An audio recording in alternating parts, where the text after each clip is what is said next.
ಸುಮಾರು 498 ಕೋಟಿ ಹಣ ಈ ಕ್ಷಣದವರೆಗೂ ಬಿಡುಗಡೆ ಆಗಿಲ್ಲ. ಪಂಚಾಯತಿಲಿ ಕೆಲಸ ಹೇಗೆ ಮಾಡಬೇಕು, ಗ್ರಾಮೀಣ ಅಭಿವೃದ್ಧಿಯಲ್ಲಾಗಬೇಕು. ಇವತ್ತು ಬೆಳಗ್ಗೆ ಪತ್ರಿಕೆಯಲ್ಲಿ ಬಂದಿದೆ, ಇದು ಸರ್ಕಾರ ನಡೀತಿರ್ತಕ್ಕಂಥ ಮಾರ್ಗ. ಬಾಣಂತಿಯರು ಸರಿಯಾದ ರೀತಿಯ ಆಸ್ಪತ್ರೆಗಳಲ್ಲಿ ಅವರಿಗೆ ಚಿಕಿತ್ಸೆ ಇಲ್ಲದೆ ಸಣ್ಣ ಸಣ್ಣ ಮಕ್ಕಳು ಸಾಯ್ತಾ ಇದ್ದಾರೆ. ಸಣ್ಣ ಮಕ್ಕಳನ್ನ ಅನಾಥರನ್ನು ಮಾಡಿ ಆ ತಾಯಂದ್ರ ಸಾವು ನೋವುಗಳು 370ಕ್ಕೂ ಹೆಚ್ಚಿನ ಬಾಣಂತಿಯರು ಸತ್ತಿದ್ದಾರೆ ಅಂತೇಳಿ ನಿಮ್ಮ ಆರೋಗ್ಯ ಸಚಿವರೇ ಹೇಳ್ತಾ ಇದ್ದಾರೆ. ಹೋಗಲಿ, ಅದಕ್ಕೆ ಏನಾದ್ರು ಕ್ರಮ ತಗೊಂಡಿದ್ದಾರೆ? ಈಗಲೂ ಅದೇ ಕಥೆ ಇದೆ. ಆಸ್ಪತ್ರೆಗಳಲ್ಲಿ ಡಾಕ್ಟ್ರುಗಳಿಲ್ಲ, ನರ್ಸ್ಗಳಿಲ್ಲ. ಇವತ್ತು ಪತ್ರಿಕೆಯಲ್ಲಿ ಇನ್ನೊಂದು ಪತ್ರಿಕೆಯಲ್ಲಿ ಬರ್ಕೊಂಡಿದ್ದೀರಿ 2,75,000 ಸರ್ಕಾರಿ ಉದ್ಯೋಗಗಳು ಖಾಲಿ ಇಟ್ಕೊಂಡಿದ್ದೀರಿ. ಇದು ಗಾಂಧಿ ಹೇಳ್ಕೊಟ್ಟಿರ್ತಕ್ಕಂಥ ಮಾರ್ಗಕ್ಕೆ ಗಾಂಧಿ ನಡಿಗೆ ಆಗ್ತದೆ. ಇದು ಪ್ರತಿನಿತ್ಯ ಪತ್ರಿಕೆ ತೆಗೆದರೆ ಪ್ರತಿನಿತ್ಯ ಈ ನಡೀತಿರ್ತಕ್ಕಂಥ ಕೆಲವು ಘಟನೆಗಳಿದೆಯಲ್ಲ, ಇದಕ್ಕೇನಂತ ಹೇಳ್ತೀರಿ? ಇದು ಗಾಂಧಿ ಕೊಟ್ಟಂಥ ಒಂದು ಸಂದೇಶನ ಅನುಷ್ಠಾನಕ್ಕೆ ತರ್ತಕ್ಕಂಥ ರಾಜ್ಯ ಆಗಿದೆಯಾ ಇದು? ಗಾಂಧಿ ಮೊಟ್ಟೆ ಹೊಡೆಯ ಕೇಳಿದ್ದಾರೆ. ಹಾಂ, ಅದು ಕಾಂಗ್ರೆಸ್ನ ಈಗಿನ ನಕಲಿ ಕಾಂಗ್ರೆಸ್ ಇದೆಯಲ್ಲ, ನಕಲಿ ಕಾಂಗ್ರೆಸ್ ಮಾಡ್ತಿರೋ ಕಾರ್ಯಕ್ರಮ ಅದು. ಅಸಲಿ ಕಾಂಗ್ರೆಸ್ ಅಲ್ಲ ಅದು. ಗಾಂಧೀಜಿಯವರು ಅವತ್ತೇ ಹೇಳಿದರು, ಕಾಂಗ್ರೆಸ್ನ ವಿಸರ್ಜನೆ ಮಾಡಿ ಅಂತ ಹೇಳಿ. ಆ ಹೆಸರಿನಲ್ಲಿ, ಕಾಂಗ್ರೆಸ್ ಹೆಸರಿನಲ್ಲಿ ಎಷ್ಟು ಓಳಾಯಿತು ಕಾಂಗ್ರೆಸ್ಸು? ಒರಿಜಿನಲ್ ಕಾಂಗ್ರೆಸ್ ಇದೆಯಾ? ಸ್ವಾತಂತ್ರ್ಯಕ್ಕೆ ಹೋರಾಟ ಮಾಡಿದಂಥ ಕಾಂಗ್ರೆಸ್ಸು ಎಷ್ಟೆಷ್ಟು ಓಳಗಳಾಗಿದೆ? ಒರಿಜಿನಲ್ ಕಾಂಗ್ರೆಸ್ ಇದೆಯಾ? ಯಾವ ಕಾಂಗ್ರೆಸ್ ಇದು? ಇದು ಈಗಿನ ಕಾಂಗ್ರೆಸ್ಸು ಕರ್ನಾಟಕದಲ್ಲಿ ಆಲಿಬಾಬಾ ಮತ್ತು 40 ಮಂದಿ ಇತ್ತಲ್ಲ, ಆ ಕಾಂಗ್ರೆಸ್ ಇದು. ಜನಗಳ ಪರವಾಗಿ ಕೆಲಸ ಮಾಡೋ ಕಾಂಗ್ರೆಸ್ ಇದು.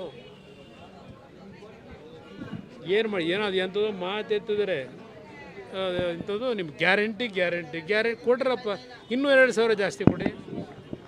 ನಾವೇನು ವಿರೋಧ ಮಾಡಲ್ಲ, ಇನ್ನೂ 2,000 ಜಾಸ್ತಿ ಕೊಡಿ. ಆದರೆ ತೆರಿಗೆಯನ್ನು ಯಾವ ರೂಪದಲ್ಲಿ ಹಾಕ್ತಾ ಇದ್ದೀರಿ ಮಾಹಿತಿ ಇಡಿ ಜನಗಳ ಮುಂದೆ. ಕಳೆದ ವರ್ಷ 90,000 ಕೋಟಿ ಸಾಲ, ಈ ವರ್ಷ 1,04,000 ಕೋಟಿ ಸಾಲ.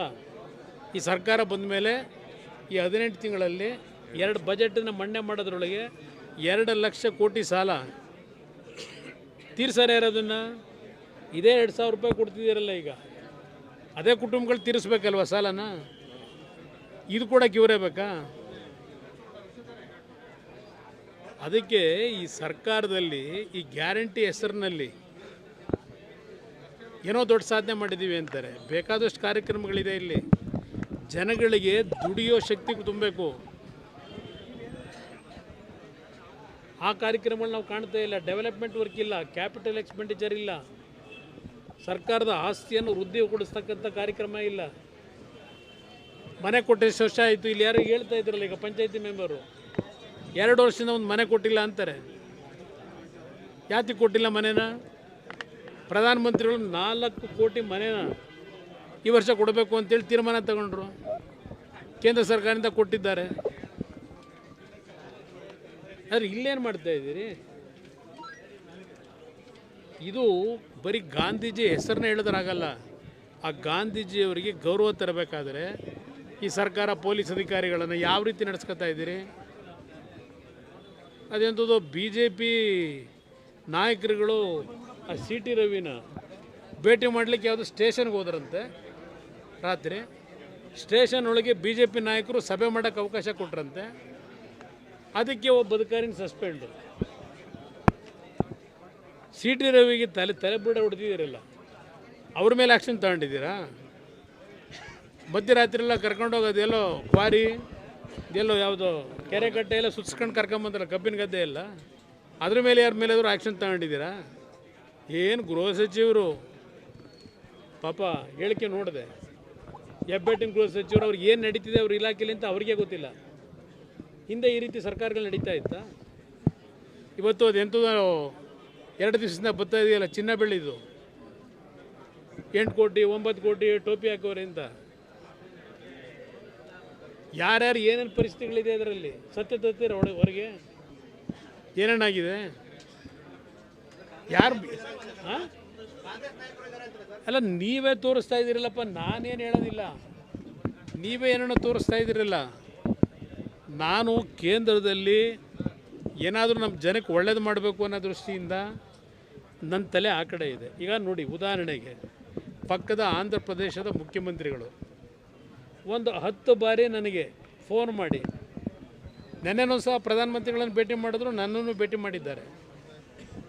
ಆಂಧ್ರದಲ್ಲಿ ಸುಮಾರು 1,00,000 ಕೋಟಿಗೂ ಹೆಚ್ಚಿನ ಹಣ ಹೂಡಿಕೆ ಮಾಡಲಿಕ್ಕೆ ಒಂದು ಸ್ಟೀಲ್ ಇಂಡಸ್ಟ್ರಿ ಪ್ರಾರಂಭ ಮಾಡಬೇಕು ಅಂತ ಹೇಳಿ ಪ್ರತಿನಿತ್ಯ ಒಬ್ಬ ಡೆಪ್ಯೂಟ್ ಮಾಡ್ತಾರೆ. ಕೇಂದ್ರದಿಂದ ಏನೇನು ಅನುಮತಿ ಪಡಿಬೇಕು, ನನಗೆ 10 ಬಾರಿ ಅದರ ಬಗ್ಗೆ ಗಮನ ಸೆಳೀತಾರೆ. RINL ಕಾರ್ಖಾನೆ ಮುಚ್ಚಿದ್ರು, ಅದನ್ನು ಓಪನ್ ಮಾಡ್ತಕ್ಕಂಥ ನಿಟ್ಟಿನಲ್ಲಿ ಅವ್ರ ಸಹಕಾರ ಏನಿದೆ, ಇಲ್ಲೇನಿದೆ ಸಹಕಾರ? ನಮಗೆ ಇಲ್ಲೇನು ಸಹಕಾರ ಕೊಡ್ತಾ ಇದ್ದಾರೆ?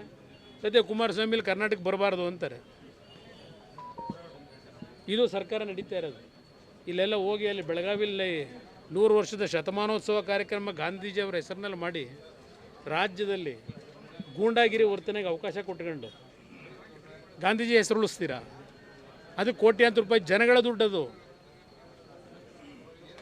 ಜನಗಳ ದುಡ್ಡು ಖರ್ಚು ಮಾಡಿ ಕೋಟ್ಯಾಂತರ ರೂಪಾಯಿನ ಈ ಕಾರ್ಯಕ್ರಮ ಮಾಡಿ ಏನು ಸಾಧನೆ ಮಾಡೋದಕ್ಕೆ ಏನು ಸಂದೇಶ ಕೊಡ್ತೀರಿ ನೀವು?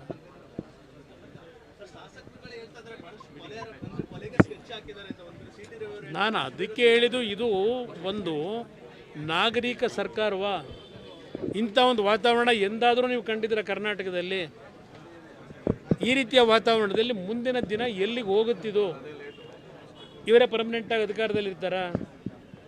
ನಾಳೆ ಇನ್ನೊಂದು ಸರ್ಕಾರ ಬರುತ್ತೆ, ಅವರು ಇದೇ ರೀತಿ ಮುಂದುವರಿಸಿದರೆ ರಾಜ್ಯ ಏನಾಗಬೇಕು? ಮಂಡ್ಯ ಪೋಸ್ಟ್ ಆಫೀಸಲ್ಲಿ ಪತ್ರ ವಿಮೆಗಳ ವಿಭಾಗ ಅಂತದೈತೆ, ಅದನ್ನ ಮೈಸೂರಿಗೆ ಈಗ ನನಗೆ ಅದ್ರ ಮನವಿ ಕೊಟ್ಟಿದ್ದಾರೆ, ಸೆಟ್ರೇಟ್ ಮಾಡಿಸ್ತಾರೆ.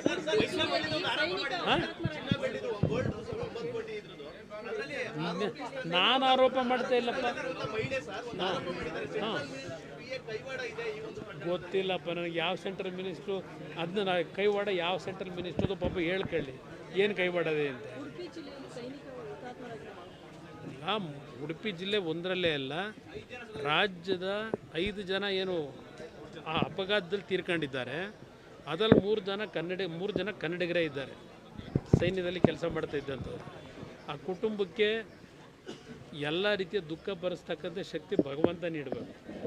ಇವತ್ತು ಅಪಘಾತದಲ್ಲಿ ಅದು ಸುಮಾರು 150 ಅಡಿ ಪಾತಾಳಕ್ಕೆ ಬಿದ್ದಂಥ ಒಂದು ವಾಹನದಲ್ಲಿ ಪ್ರವಾಸ ಮಾಡಬೇಕಾದ್ರೆ ಆದಂಥ ಅನಾಹುತ ಏನಿದೆ, ನಿಜಕ್ಕೂ ಒಂದು ರೀತಿಯ ಕರುಣಾಜನಕವಾದಂಥ ಒಂದು ಘಟನೆ ಅದು.